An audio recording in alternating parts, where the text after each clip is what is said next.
The crystal cities of Zilani Prime sang their death songs. Ambassador Lyra Seven Harmonies pressed her translucent palm against the window of the orbital station. Below, her homeworld sparkled like a broken jewel. Where once the great crystal, spires had hummed with millions of voices in perfect harmony. Now only silence grew. The Korthak Empire's ships hung in the sky like metal vultures, their weapons still glowing from the latest bombardment. They destroyed the children's district, whispered her aide Melody of Dawn. The younger Zilani's crystal form flickered, with grief. 3 million little ones. Their songs just stopped. Lyra closed her eyes, feeling the vibrations of her dying world through her crystalline body. Each impact sent waves of pain through every Zilani still alive. They were a peaceful people, evolved from living crystal formations that sang to communicate. Violence was not just foreign to them, it was physically impossible. Their bodies were too fragile, their minds too gentle. When threatened, they could only sing sadder songs and hope for mercy. The Korthak Empire gave no mercy. General Zix Klatch's armored form filled the communication screen in the station's command center. His insectoid face showed no emotion as he spoke. Zilani creatures, your resistance ends today. Surrender your remaining worlds or watch them shatter like glass. You have 6 standard hours. The transmission cut off. Around the command center, the surviving members of the Zilani High Council flickered with despair. Their harmonic voices created a chorus of hopelessness. We cannot fight them, sang Prime Harmony Celestial Echo. Our ships have no weapons. Our people know no violence. This is the end of our song. Perhaps we should surrender, harmonized another council member. Some of us might survive as slaves. No. Lyra's voice cut through their despair like a bell. There is another way. The council turned to her in surprise. Lyra Seven Harmonies was known for her strange interests. While other Zilani studied music and crystal growing, she had learned about other species. Dangerous species. The ones the galaxy called Deathworlders. Ambassador. Prime Harmony Celestial Echo's voice carried warning notes. Surely you do not suggest? I do. Lyra moved to the communication console. The humans. We must call the humans. A wave of shocked disharmony filled the chamber. The council members' crystalline forms flickered with fear and disgust. The Deathworlders? Melody of Dawn sang in horror. Those savage creatures from that terrible world? They would destroy us, faster than the Korthak. No, Lyra said firmly. Her fingers moved over the console, bringing up files she had studied for years. I have watched them, read their histories, studied their actions since they joined galactic civilization. Yes, they come from a violent world. Yes, they are dangerous, but they have something else. Something the rest of the galaxy does not understand. The screen showed images from human worlds, cities full of different species living together. Human, soldiers helping refugees. Human ships arriving at disasters to bring aid, not to conquer. They protect, Lyra sang softly. When others cry for help, humans come running. Not to take, but to give. Not to conquer, but to save. But they are Deathworlders, protested another council member. Violent, primitive, unpredictable. Yes, Lyra agreed, and that is why they can do what we cannot. They can fight, they can win, and they will come if we ask. Prime Harmony Celestial Echo's song turned cold. Even if what you say is true, we cannot trust Deathworlders. The law forbids contact with such dangerous species without council approval from all 5 galactic powers. The galactic powers watch us die and do nothing, Lyra replied. The Altarians say it is not their concern. The Vorthan Collective calls it a local dispute. The Federation of Peaceful Worlds sends thoughts and prayers. Where are they now? Where are our civilized allies while our children's songs are silenced forever? She moved closer to the communication array. I have authorization codes for long-range transmission. I will take responsibility. If you do this, Prime Harmony warned, you will be branded a traitor, exiled. Your song will be stripped from the Great Harmony forever. Lyra looked once more at her dying world. Another explosion bloomed on the surface. Another district fell silent. Another 1,000 voices joined the growing quiet. If I do not do this, she sang quietly, there will be no Great Harmony left to strip me from. She activated the transmitter. The message burst across space at faster-than-light speeds, encoded in the basic mathematical language that all spacefaring species understood. It was simple and desperate. This is Ambassador Lyra Seven Harmonies of the Zilani Republic. We are under attack. Our people are being exterminated. We have no weapons, no military, no way to fight back. 17 billion have already died. If anyone receives this message, please help us. Please. The transmission included coordinates, tactical data about the Korthak forces, and everything else that might be useful to potential rescuers. Then Lyra added something that few species would understand. We are afraid. We do not want to die. Our children do not want to die. Please help save our children. The message rocketed through space toward the edge of known civilization, toward the small worlds that the galaxy's great powers barely acknowledged, toward Earth and the other death worlds that civilized species preferred to forget existed. Lyra turned away from the console to find the council staring at her in shocked silence. Their crystalline bodies had gone dark with shame and fear. It is done, she sang. Now we wait. And if they do not come? Asked Melody of Dawn. Then we die knowing we tried everything, Lyra replied. But they will come. I know they will come. How can you be so certain? Prime Harmony demanded. How do you know these Deathworld savages will care about our fate? Lyra pulled up another file on her console. It showed a human news report from just 2 years earlier. A human colony ship had diverted from its planned route to answer a distress call from a Thraxian cargo vessel. The Thraxians were not allies of humanity. In fact, most Thraxians considered humans to be dangerous primitives, but when their ship was dying in space, humans came anyway. They saved every Thraxian aboard, asked for nothing in return, and left quietly. Because, Lyra sang, her voice filled with hope, when someone calls for help, humans answer. It is what they do. It is who they are.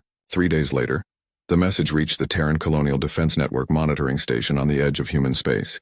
Admiral Sarah Chen was reviewing supply requisitions when Lieutenant Morrison burst into her office. Admiral, you need to see this, he said, his face pale. We just received a distress call. Chen looked at the decoded message, her expression growing darker with each line. When she finished reading, she was quiet for a long moment. 17 billion casualties, she said finally. Targeting civilians, threatening children. Yes, ma'am.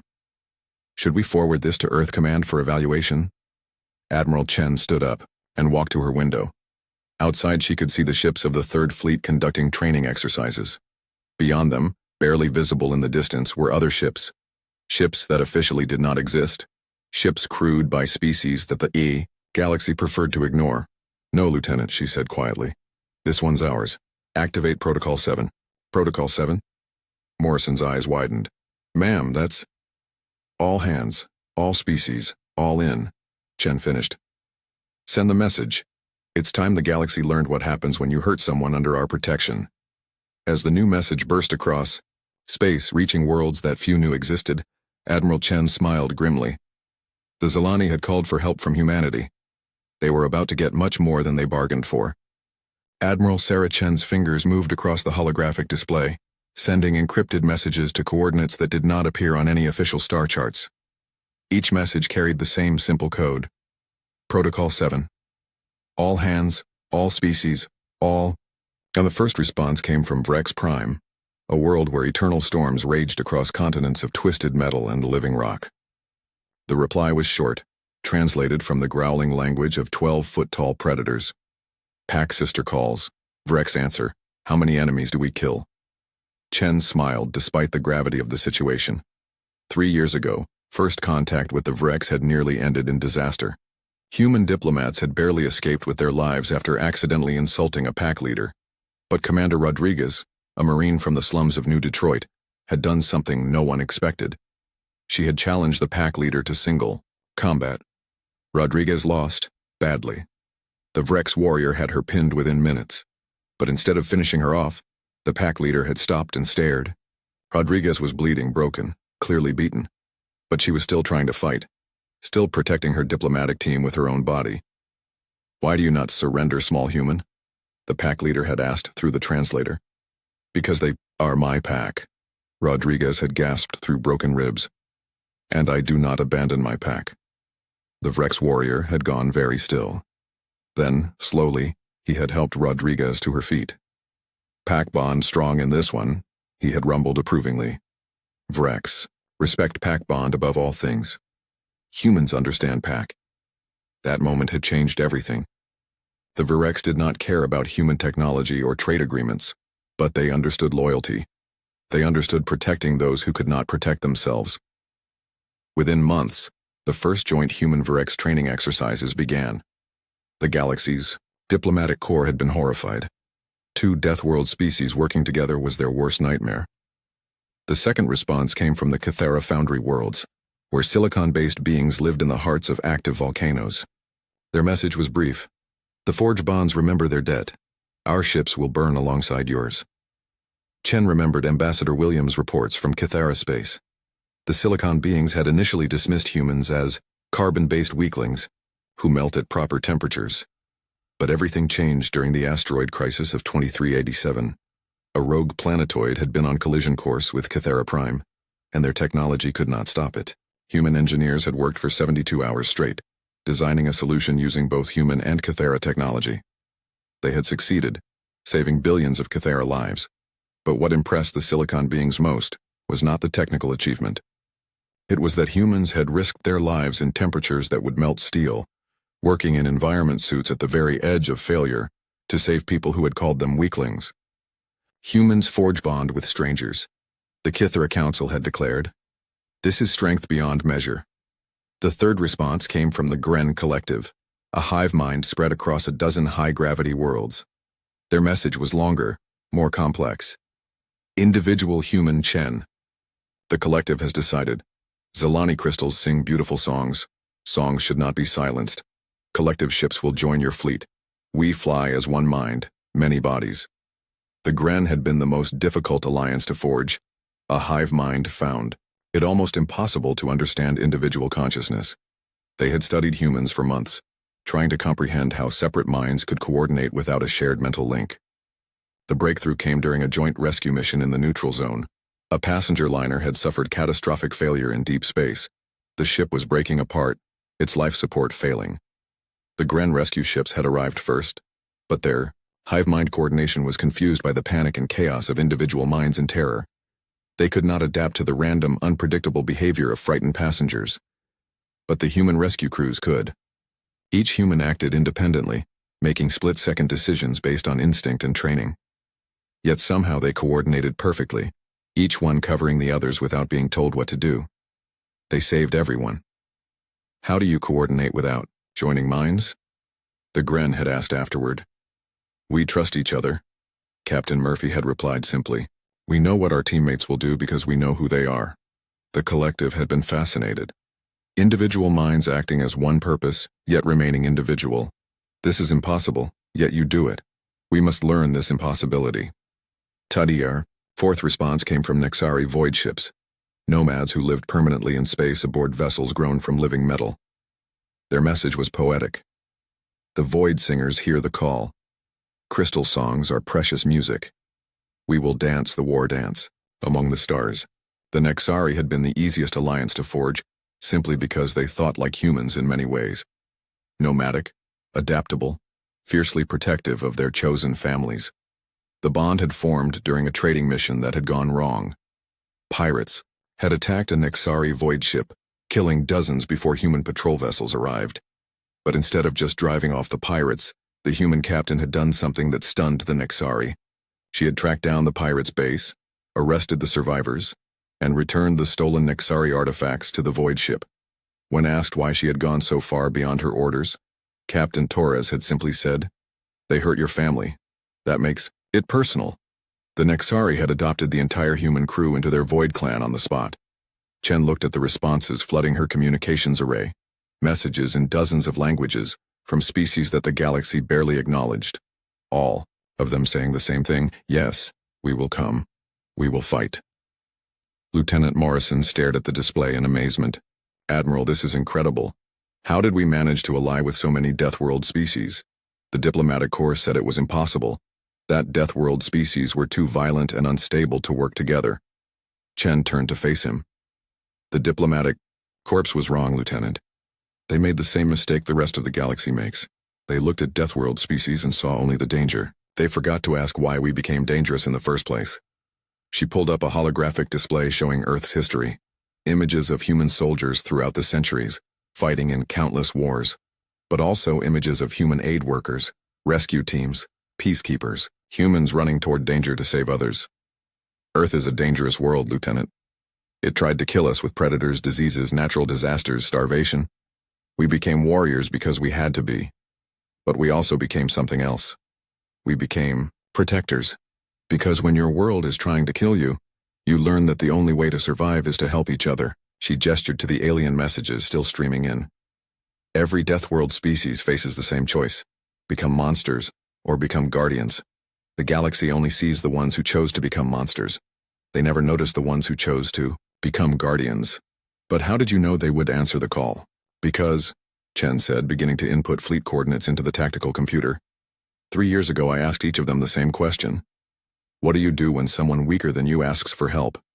Every single one of them gave the same answer. You help them. It is what strength is for. The tactical display began showing fleet positions as ships across multiple systems began to move. Human vessels, their hulls scarred but their weapons ready. Vrex battle cruisers, living ships with adaptive armor and bioweapon systems. Kythera forged ships, mobile foundries that could repair and upgrade other vessels in the middle of battle. Grand war swarms, thousands of small craft controlled by collective intelligence. Nexari void dancers, ships that could phase in and out of normal space.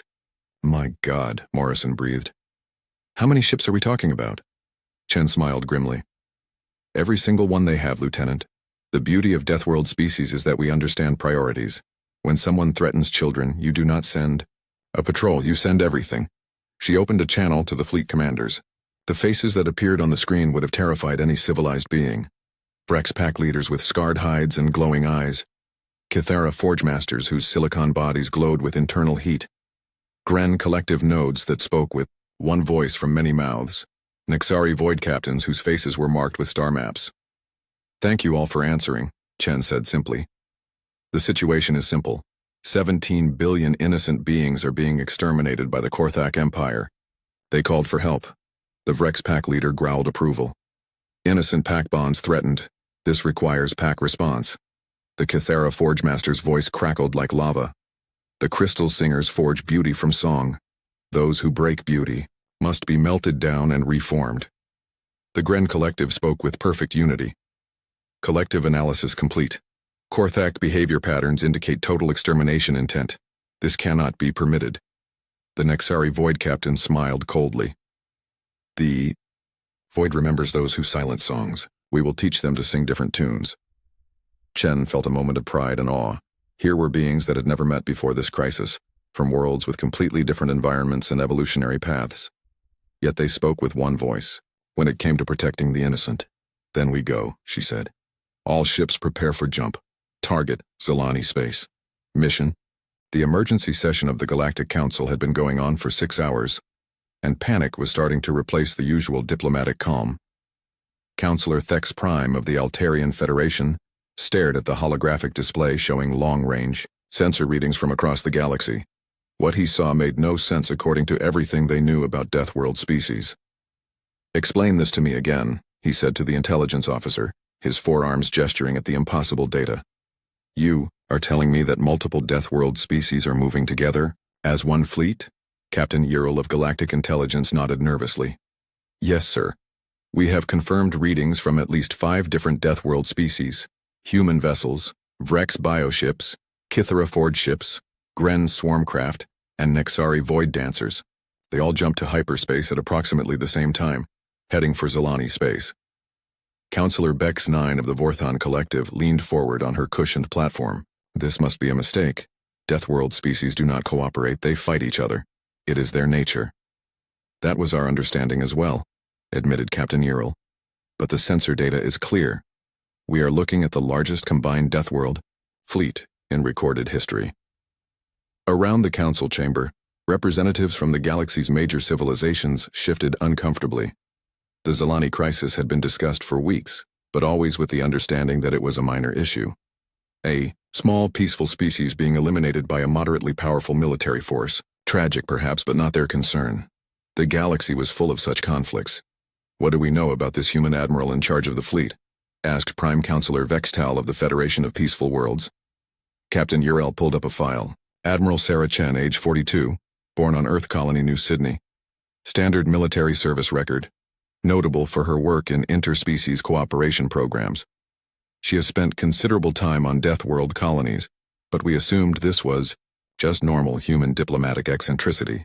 Diplomatic eccentricity? Thex Prime's tone was sharp. Building military alliances with the galaxy's most dangerous species is not eccentricity, it is a threat. With respect, sir, Captain Ural said carefully, our analysis suggests these are not military alliances in the traditional sense. Intelligence indicates the Deathworld species coordinate on rescue operations, disaster relief, and defensive actions. We have found no evidence of offensive planning against civilized worlds. Until now, pointed out Counselor Bex-9. A Deathworld fleet moving toward active combat changes everything. On the main display, the tactical readout showed the impossible. Hundreds of ships from different species, maintaining perfect formation as they traveled through hyperspace. The computer analysis estimated their combined firepower as equivalent to a major galactic navy. How did they hide this from us? Demanded Prime Counselor Vextal. How did multiple Deathworld species coordinate fleet construction without our intelligence services noticing?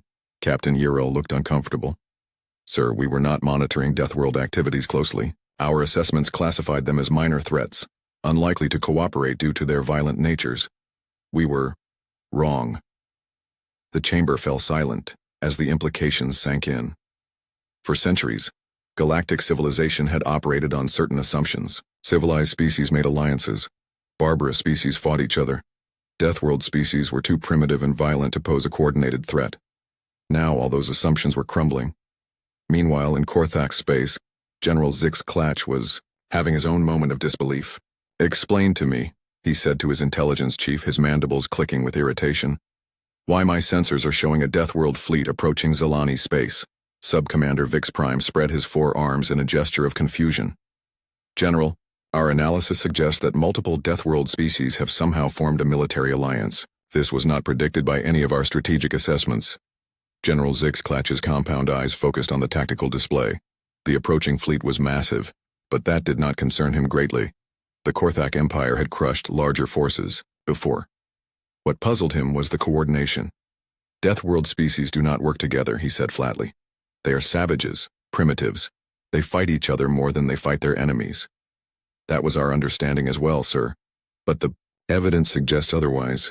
Zix Klatch studied the ship configurations in the display. He recognized some of the designs from intelligence reports. Vrex bioships were known to be dangerous in small numbers, but they had never been seen operating alongside other species. Kythera Ford ships were tough but slow. Gren swarms could be overwhelming but were supposedly too chaotic to coordinate with non-hive species. And humans. Humans were barely worth considering as a military threat. How many ships total? He asked. Approximately 400 vessels of various sizes, sir. Our analysis suggests this represents a significant portion of the combined Deathworld military capabilities. Zix Klatch laughed, a harsh chittering sound. 400 ships? I have 600 vessels in this system alone, plus another 1,000, spread across our conquest zones. These Deathworld fools are vastly outnumbered. Yes, sir. However, some of their ship designs are unknown to us. Our tactical computers cannot assess their capabilities. Unknown designs are irrelevant, Zix Klatch declared. Savage species may build dangerous individual vessels, but they cannot coordinate fleet actions. They lack the discipline, the strategic thinking, the cultural unity necessary for effective large-scale warfare. We will crush them, as we have crushed every other military force that dared oppose the Korthak Empire. But even as he spoke, something nagged at the back of his mind. His species had conquered dozens of worlds, defeated hundreds of different military forces. Yet they had never faced a truly coordinated Deathworld response.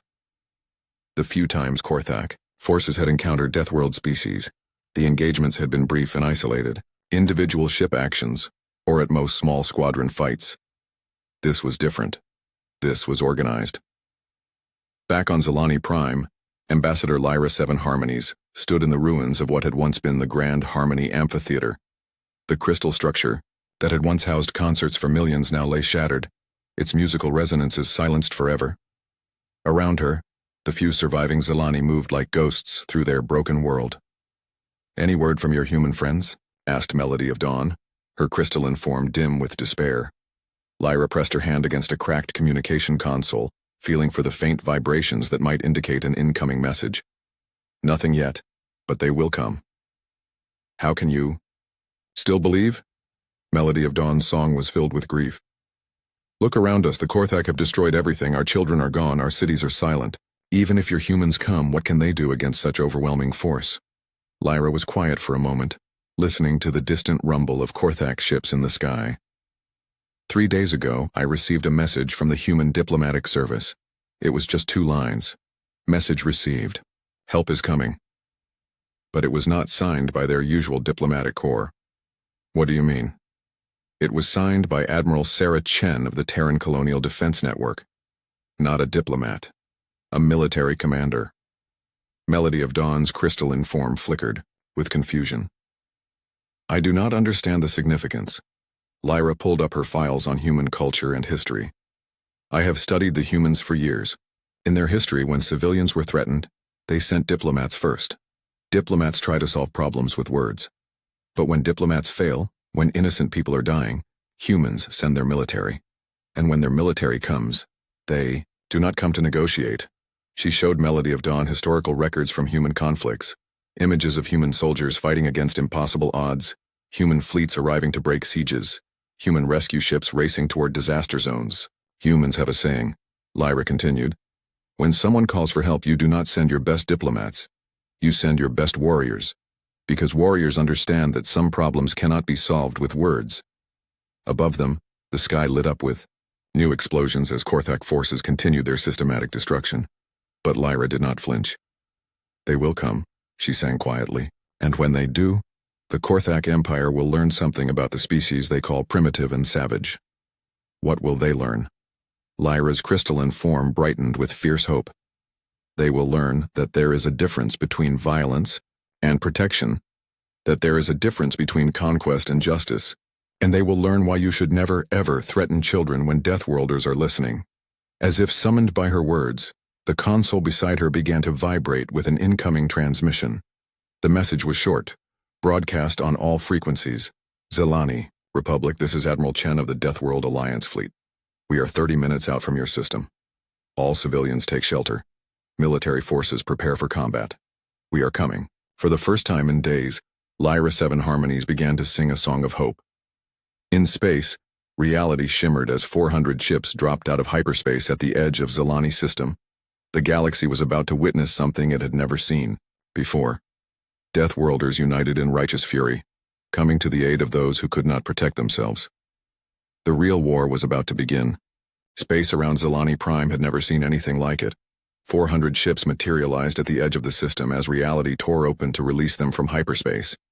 But these were not the clean, elegant vessels of civilized species. These were the warships of worlds that had tried to kill their children since birth. Admiral Sarah Chen stood on the bridge of the UTS Indomitable, watching the tactical display update with enemy positions. 600 Korthak vessels hung in space like a metal plague, some bombarding the planet below, others forming defensive formations around the system's key points. Admiral, reported Commander Torres from the sensor station. We have confirmed positions on all Korthak forces. They are spread across the system in standard conquest formation. Standard conquest formation, Chen repeated thoughtfully. Designed to control territory and prevent escape. Not designed to fight a coordinated fleet action. On the communication screen, the faces of her allied commanders appeared. Pack leader Thrakvex of the Vrex fleet, his scarred hide marked with fresh war paint. Forgemaster Kieran 9 of the Kythera, her silicon body glowing with battle heat. Node Prime Collective 7 of the Gren Swarm, speaking with the voice of 1,000 pilots, and Void Captain Seren of the Nexari Dancers, her eyes reflecting the star patterns of deep space. Pack siblings, growled Thrakvex. The enemy spreads themselves thin. They think to trap fleeing prey, not fight true hunters. Their formations show weakness, observed Forgemaster Kern 9. They have no experience fighting coordinated Deathworld tactics. Collective analysis confirms, added the Gren node. Enemy deployment assumes individual ship actions. They are unprepared for hive mind coordination combined with pack hunter instincts. Void Captain Seren smiled coldly. They cluster around their big guns like children hiding behind their mothers. They do not understand that we dance between the stars, Chen nodded. Then we teach them. All ships execute Battle Plan Omega. Show the galaxy what happens when Deathworlders work together. What followed would be studied in military academies for generations to come. The Vrex ships moved first, their biohulls adapting to enemy fire patterns as they charged straight into the Korthak formations. But instead of the wild, individual attacks the enemy expected, the Vrex moved as coordinated packs. When one ship drew fire, others flanked from unexpected angles. When enemy weapons adapted to their bioarmor, the ships shared adaptation patterns across the entire pack within seconds. General Zixclatch watched from his flagship as Vrex bioships tore into his outer defenses. Impossible, he chittered. Vrex do not coordinate like this. They are pack hunters, not fleet tacticians. His tactical officer's mandibles clicked nervously. Sir, they appear to have learned fleet coordination while maintaining their pack instincts. They are using both strategies simultaneously. Before Zixclatch could respond, the Cathara Forge ships entered the battle. The silicon-based vessels moved slowly but deliberately, their hulls glowing with internal heat. As they advanced, they analyzed every weapon strike against the Vrex ships. Then they began transmitting upgrade patterns. In real time, the Vrex bioships began adapting not just to enemy fire but to optimal battle configurations. Their hulls shifted to incorporate Cathara metallurgy. Their weapon systems upgraded with Forge World engineering. Two completely different Deathworld species were evolving their combat capabilities in the middle of battle. Sir, the tactical officer reported, his voice cracking. The enemy ships are upgrading themselves during combat. Our weapons that were effective minutes ago are now useless. Then the Gren swarms arrived. 1,000 small craft moved as one mind, executing maneuvers that should have been impossible. They flowed around obstacles like water, concentrated fire like focusing sunlight, and adapted to losses without missing a beat. But these were not the chaotic Gren swarms from intelligence reports. These swarms moved with purpose, coordinated, not just internally but with the other allied fleets. When Vrex packs marked targets, Gren swarms struck with surgical precision. When Cathara Forge ships identified weaknesses, Gren craft exploited them instantly. The hive mind was learning from pack hunters and forge masters, becoming something entirely new. They are sharing tactical data, breathed the tactical officer. The hive mind is incorporating strategies from non-hive species. This should not be possible. But the real surprise came when the Nexari Void Dancers joined the battle. Their ships seemed to flicker in and out of existence, appearing behind enemy formations, striking, and vanishing before return fire could be effective. But they were not operating alone. They were working with human targeting data, Vrex pack coordinates, Cathara upgrade schedules, and Gren swarm patterns. The Nexari would phase into existence just as Vrex packs drove enemies into predetermined positions. They would strike just as Cathara upgrades came online. They would vanish just as Gren swarms arrived to exploit the chaos they had created. Admiral Chen watched the battle unfold with professional satisfaction. This was what 3 years of joint training had created. Not just individual Deathworld species fighting alongside each other, but a completely new form of warfare that combined the best instincts of every dangerous world in the galaxy. Admiral, reported Commander Torres, enemy fleet is breaking formation. They are trying to retreat to defensive positions around their command ship. Let them, Chen replied. All ships, execute Phase 2. The human vessels had been holding back, providing coordination and targeting support while their allies engaged. Now they moved forward, but not in the aggressive charge that other species might expect. Instead, they began doing what humans did best: adapting. Human ships began copying successful Vrex maneuvers. They incorporated Cathara upgrade patterns into their existing systems. They adopted Gren swarm tactics for their fighter squadrons. They used Nexari phase-jumping techniques with their own technology. Within minutes, the human fleet was fighting, like a hybrid of all 5 Deathworld species, using the best tactics from each while maintaining their own strategic flexibility. General Zixclatch stared at his tactical display in growing horror. What are they doing? How are they coordinating like this? Different species cannot share tactical systems. They cannot adapt each other's strategies. This violates every principle of xenobiology. Sir, the tactical officer reported. Enemy casualties are minimal. Our casualties are approaching 30%. We need to withdraw. Withdraw? Zixclatch's mandibles clicked in outrage. The Korthak Empire does not withdraw from primitives and savages. General, with respect, these are not primitives. They are fighting like they share one mind, but they clearly maintain individual initiative. They adapt like hive species, but they improvise like pack hunters. They coordinate like civilized fleets, but they strike with Deathworld ferocity. I have never seen anything like this in 30 years of military service. As if to prove his point, the enemy fleet began its final assault. Vrex bioships charged the Korthak defensive line while Cathera Forge ships provided mobile repair platforms. Gren swarms flowed through the gaps like living weapons while Nexari void dancers appeared and disappeared in perfect timing, and through it all, human ships coordinated the entire dance of destruction. But the moment that broke Zixclatch's nerve came when his sensors detected something impossible. A human ship, the UTS Indomitable, was moving directly toward his flagship. It was taking heavy fire, its hull glowing with damage. It should have retreated or been destroyed. Instead, every other ship in the Allied fleet began converging on its position. "Sir," the tactical officer whispered, "the entire enemy fleet is moving to protect one damaged ship. Every species. All of them." Vrex bioships threw themselves between the human vessel and incoming fire. Cathera Forge ships began emergency repairs even as they took damage themselves. Gren swarms formed a living shield around the flagship. Nexari void dancers began rapid evacuation of damaged sections. They fight like pack, Zixclatch realized. All of them, different species, but they fight like one pack protecting pack leader. The Theo sight was terrifying. 600 individual ships from 5 different species, all willing to sacrifice themselves for one damaged vessel. It was not just military coordination. It was something deeper, something that civilized species had forgotten, and the Korthak Empire had never understood. "General," the tactical officer said urgently, "we need to surrender, now, before they demonstrate what happens when you actually kill one of their pack leaders." For the first time in his military career, General Zixclatch gave the order he never thought he would give. "All ships, stand down. Broadcast surrender on all frequencies." The battle for Zilani space was over. But the real war, the one that would reshape the galaxy's understanding of Deathworld species, was just beginning. On the bridge of the Indomitable, Admiral Chen accepted the surrender with quiet satisfaction. Around her, damage control teams worked to repair the ship while her allied commanders maintained protective formations. "Admiral," Commander Torres reported, "we are receiving gratitude transmissions from the planet's surface. The Zilani are singing." Again, Chen smiled. "Then we did our job. All ships begin search and rescue operations. Priority goes to civilian evacuation and humanitarian aid." 3 months after the Battle of Zilani Prime, the Galactic Council chambers had never been more crowded. Representatives from every major civilization pressed close to their viewing screens as an unprecedented delegation took the floor.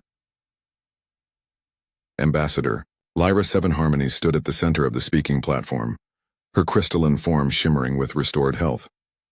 Beside her, Admiral Sarah Chen wore her dress uniform, the metal ribbons telling the story of 30 campaigns across the galaxy. Around them stood the other members of what the media had dubbed the Deathworld Alliance. Pack leader Thrak Vex, his scarred hide bearing fresh honor marks. Forge Master Kieran 9, her silicon body glowing with quiet heat. Node Prime Collective 7, speaking with the unified voice of the Gren. And Void Captain Seren, her star map tattoos telling stories of deep space. But it was not the delegation that had the galaxy's attention.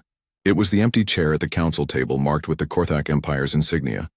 3 days earlier, General Zixclatch had done something that had never happened in Korthak history. He had formally requested a peace treaty, not a temporary ceasefire, not a strategic withdrawal, a complete end to hostilities with full reparations for his victims. Counselor Thex Prime of the Altarian Federation called the session to order, his forearms trembling slightly. "We are here to discuss the unprecedented events in Zilani space and their implications for galactic civilization." Dr. Fethis, the Council's chief xenobiologist, stood to present her findings. Her tentacles moved nervously as she activated the holographic display. "Honored counselors, our analysis of the Battle of Zilani Prime has forced us to completely revise our understanding of Deathworld species." The hologram showed battle footage that had shocked the galaxy, ships from 5 different species moving, in perfect coordination. Tactical adaptations happening in real time. Species with completely different evolutionary backgrounds working together as if they shared the same mind. For centuries we have operated on the assumption that Deathworld species were too primitive and violent to form lasting alliances. We believed their harsh environments bred only aggression and competition. Dr. Fethis paused, her voice carrying a note of wonder. We were completely wrong. The display changed to show comparative analyses of Deathworld versus civilized world. Evolutionary patterns. Harsh environments do create aggressive species, but they create something else equally important: protective instincts. When your world tries to kill you every day, you learn that survival depends on cooperation. You learn to protect those who cannot protect themselves. You learn that the strong must shield the weak. Counselor Bex 9 of the Vorthon Collective leaned forward. But surely this explains individual Deathworld behavior, not their ability to coordinate across species lines. Dr. Fethis's display shifted to show communication intercepts from the battle. That is where we made our greatest error of understanding. We assumed that different species could not share protective instincts. We were wrong. Deathworld species recognize protective behavior in other species, regardless of their evolutionary origin. The chamber fell silent as the implications sank in. For generations, galactic civilization had been built on the assumption that truly dangerous species would always fight each other. Now they were facing the reality that the galaxy's most dangerous inhabitants had learned to work together. Admiral Chen stepped forward to address the council. Honored representatives, I want to address the concern I know you all share. You are wondering if the Deathworld Alliance represents a threat to galactic civilization. She gestured to her companions. Look at us, a human from a world of predators and natural disasters, a Vrex from a planet of eternal storms, a Cathara from volcanic hellworlds, a Gren from crushing gravity, a Nexari from the cold void between stars. By every measure of civilized behavior, we should be enemies. Her voice carried quiet conviction. But we are not. We are family. Because we understand something that civilized worlds seem to have forgotten. The purpose of strength is to protect those who cannot protect themselves. Pack leader. Thrakvek stepped forward, his translated voice carrying across the chamber. Human admiral speaks truth words. Vrex learned long ago. Pack that does not protect small ones is not true pack. Pack that abandons weak ones deserves to die alone. Forge Master Kern 9's silicon form glowed brighter as she spoke. Cathara forge bonds are sacred. We forge strongest metals in hottest fires. We forge strongest friendships in hardest times. Crystal singers called for help. Help call. Creates forge bond. Forge bond is eternal. The Gren node's voice carried the weight of collective decision. Collective analysis complete. Protecting innocent beings increases survival probability for all species. Zalani crystals create beautiful harmony. Beautiful harmony increases total galaxy value. Collective protects value creators. Void Captain Seren smiled, her star map tattoos seeming to shift in the chamber's light. The Void teaches harsh lessons. Those who abandon others to the dark eventually find themselves alone in the cold. Those who light beacons for others find that others light beacons for them. We are each other's light. Ambassador Lyra 7 Harmonies stepped forward, her crystal form ringing like a bell as she began to sing. Not words, but pure harmony that carried emotion across all species barriers. The song spoke of despair transformed into hope, of silence transformed into symphony, of death transformed into life. When the song ended, she spoke in standard galactic. 3 months ago, my people faced extinction. Our children were dying. Our cities were silent. Our future was darkness. I sent a desperate message to the species you call dangerous and primitive. She turned to face the human admiral. Instead of danger, they brought salvation. Instead of primitives, they brought the most sophisticated alliance in galactic history.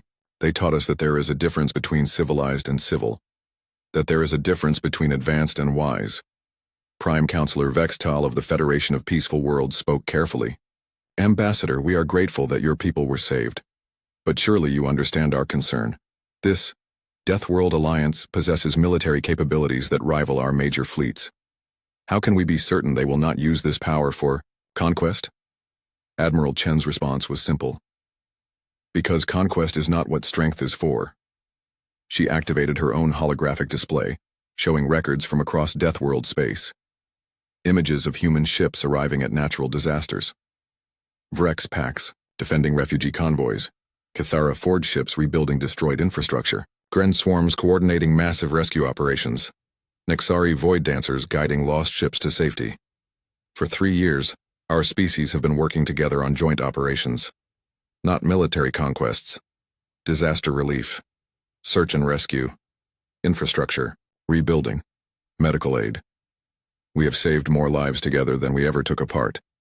The display showed statistics that stunned the chamber. Millions of beings rescued, hundreds of worlds assisted, dozens of civilizations pulled back from the brink of collapse, all by species that the galaxy had written off as dangerous primitives. The Deathworld Alliance has one purpose, Chen continued.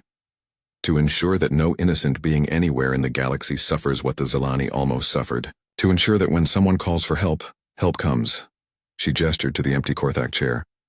General Zixclatch learned what happens when you threaten those under our protection. But he also learned what happens when you ask for our help.